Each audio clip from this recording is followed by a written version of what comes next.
UP board class first year subject math, ये lesson 10 चल रहा था, स्ट्रेट लाइन।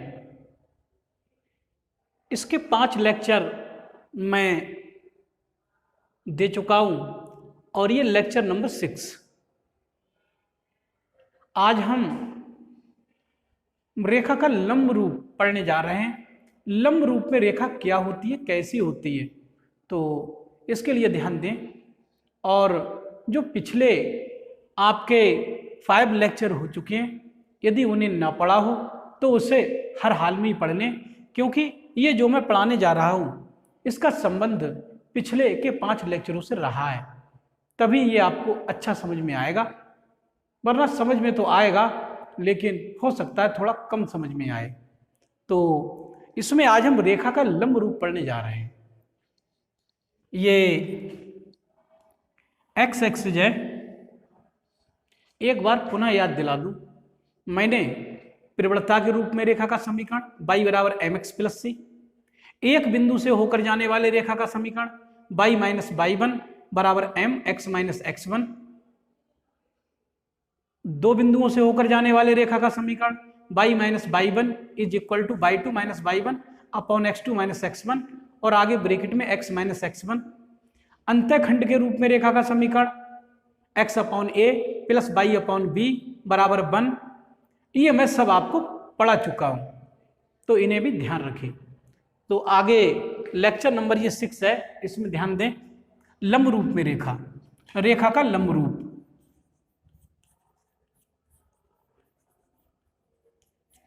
रेखा का लंब रूप,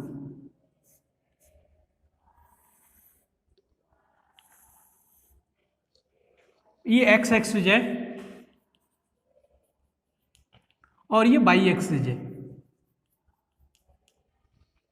एक रेखा है कोई, ये कोई रेखा है, हमें इस रेखा का समीकरण निकालना है। L फॉर लाइन, ये कोई लाइन है, तो इस लाइन का हमारे लिए समीकरण फाइंड करना है। समीकरण क्या होगा, कब, जब मूल बिंदु से इस पर एक लंब की लंबाई ज्ञात होनी चाहिए। ये मूल बिंदु है वो, इससे इस पर एक लंब की लंबाई ज्ञात होनी चाहिए। सबसे पहली बात, मान ले रहा हूं इस लंब की लंबाई p है और इस लंब का ये जो लंब खींचा हुआ है इसका धन x एक्सिस से झुकाव पता होना चाहिए। इसे थीटा मान ले रहा हूं। केवल यदि दो चीजें ये ज्ञात हों तो हम इस रेखा का समीकरण निकाल सकते हैं। तो इसीलिए इसका नाम दिया गया लंब, रेखा का लंब रूप। ये रेखा लंब क्या है, मूल बिंदु से उस पर लंब की लंबाई ज्ञात होगी और इस लंब का धन x अक्ष से झुकाव पता होगा, तो इस रेखा का समीकरण क्या होगा ऐसी स्थिति में।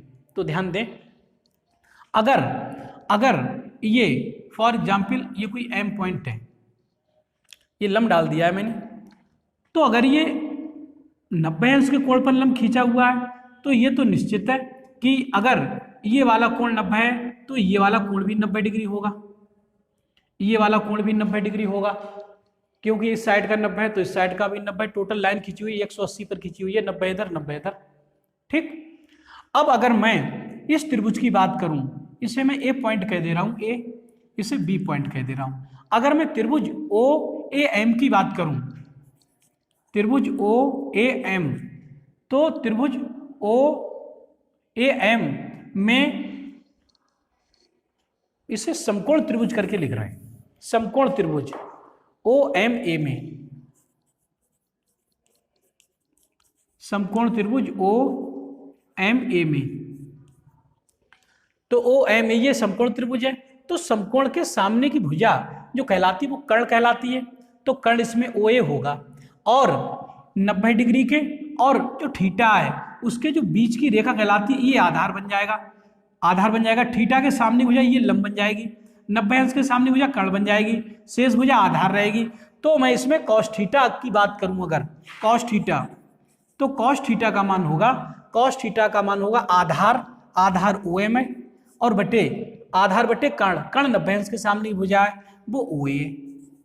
तो ओ एम का मान तो पता है हमारे लिए, ओ एम स्मॉल पी है। हाँ, ओ ए नहीं पता है तो ओ ए निकाल रहा हूं यहां से, तो यहां से कॉस थीटा का मान आ जाएगा निकल कर पी बटे ओ ए। और अगर मैं क्रॉस मल्टीप्लाई करा दूं इसकी इससे और इसकी इससे, तो ये मिलेगा ओ ए कॉस थीटा बराबर यहां से P, और ओ ए का मान मिलेगा P बटे कॉस थीटा। कॉस थीटा नीचे आ जाएगा, ये ओ ए का मान आ जाएगा निकल के। ठीक, अब अगर मैं इस वाले त्रिभुज की बात करूं, त्रिभुज, अब मैं बात कर रहा हूं समकोण त्रिभुज, समकोण त्रिभुज OMB में, OMB में अगर मैं इसकी बात करूं तो ये कोण तो थीटा है, तो ये कोण जो होगा ये वाला जो कोण होगा ये वाला कोण होगा 90 माइनस थीटा। ये 90 माइनस, इधर हटा के थोड़ा लिखे दे रहा हूं इसे, 90 माइनस थीटा। 90 माइनस थीटा क्यों होगा? क्योंकि टोटल 90 डिग्री है, दोनों अक्षों के बीच 90 का कोण बनता है, तो 90 में से ये थीटा तो निकल गया, तो ये 90 माइनस थीटा ही तो बचेगा, 90 माइनस थीटा बचेगा ना। और यहां से इस वाले त्रिभुज में मैं कॉस थीटा का प्रयोग कर रहा हूं, कॉज, और थीटा के स्थान पे कितने, थीटा के स्थान पे 90 माइनस थीटा, तो 90 माइनस थीटा, क्योंकि त्रिभुज तो ये भी समकोण है, ये भी तो समकोण त्रिभुज है। क्यों? क्योंकि इसमें एक कोण ये 90 है इधर, तो 90 है, तो 90 सामने की भुजा, 90 डिग्री के सामने की भुजा ये कर्ण कहलाएगी, वो भी कर्ण कहलाएगी, और थीटा के और 90 डिग्री के बीच की जो रेखा कहलाएगी वो आधार कहलाएगी, तो आधार ये हो जाएगा, कर्ण ये हो जाएगा इस वाले त्रिभुज में। तो मैंने कॉस थीटा लगा दिया, थीटा के स्थान पे वो अलग बात है, यहाँ 90 माइनस थीटा है, तो कॉस थीटा बराबर आधार तो OM काम करेगा, आधार OM काम करेगा, और बटे कर्ण की अगर बात करूं तो कर्ण तो 90 अंश के सामने की वजह OB हो जाएगी, तो ये कर्ण OB आ गई निकल के। ठीक, अब मैं यहां से OB का मान निकाल ले रहा हूं, कॉस 90 माइनस थीटा होता है साइन थीटा, तो साइन थीटा बराबर यहां से OM का मान पता है, OM तो P है बटे OB बटे एक क्रॉस मल्टीप्लाई करे दे रहा हूं, तो मिलेगा OB साइन थीटा बराबर P की एक की मल्टीप्लाई हो जाएगी तो P, तो यहां से OB का मान आ जाएगा निकल के, OB आ जाएगा P बटे साइन थीटा, तो ये OB का मान आ गया निकल के। ठीक, ये OB का मान निकल के आ गया, ये OA का मान निकल के आ गया। क्लियर? अब आप जरा ध्यान दें, इससे पिछले लेक्चर में मैंने अंतःखंड के रूप में रेखा का समीकरण पढ़ाया था, जब रेखा x अक्ष से भी अंतःखंड काटती थी और y अक्ष से भी अंतःखंड काटती थी। तो अंतःखंड के रूप में रेखा मैंने क्या पढ़ाई थी अंतःखंड के रूप में रेखा, मैंने अंतःखंड के रूप में रेखा का समीकरण पढ़ाया था आपको, यहां लिखे दे रहा हूं इधर, अंतःखंड के रूप में रेखा का समीकरण,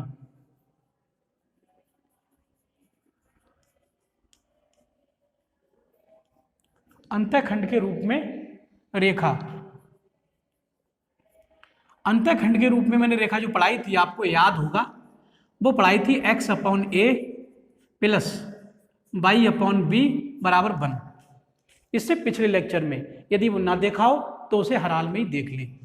तो यहां से x/a क्या हुआ करता था, a रेखा x अक्ष पर अंतःखंड काटती थी, x अक्ष पे a का अंतःखंड, तो इसकी लंबाई a हुआ करती थी, लेकिन ये लंबाई a अब OA में बदल गई है, a रेखा x अक्ष पर OA का अंतःखंड काट रही है, तो a के स्थान पे मैं OA लिख सकता हूं, प्लस y बटे b, y अक्ष पर कटा अंतःखंड हुआ करता था, तो y अक्ष पे ये कितनी दूरी काट रही है, यहां से यहां तक OB दूरी काट रही है, तो y अक्ष पर कटा अंतःखंड इसका OB है, तो OB लिख दे रहा हूं बराबर 1। ठीक, ये x अक्ष और y अक्ष पर कटे अंतःखंड थे जो मैंने अंतःखंड के समीकरणों में ले जाकर रख दिए। क्यों रख दिए? क्योंकि मुझे OA और OB के मान पता हैं, यहां से OA का मान भी पता है, OB का मान भी पता है, इसलिए मैंने इसी रूप में रेखा का समीकरण लिखा अभी है। तो ये क्या हो जाएगा, यहां से ध्यान दें, यहां लिख दे रहा हूं इधर x अपॉन OA, और OA का मान आप देख पा रहे हो P बटे कॉस थीटा, P बटे कॉस थीटा, ये प्लस y बटे OB, और OB का मान है P बटे साइन थीटा, तो इसे P बटे साइन थीटा लिख दिया बराबर यहां से 1।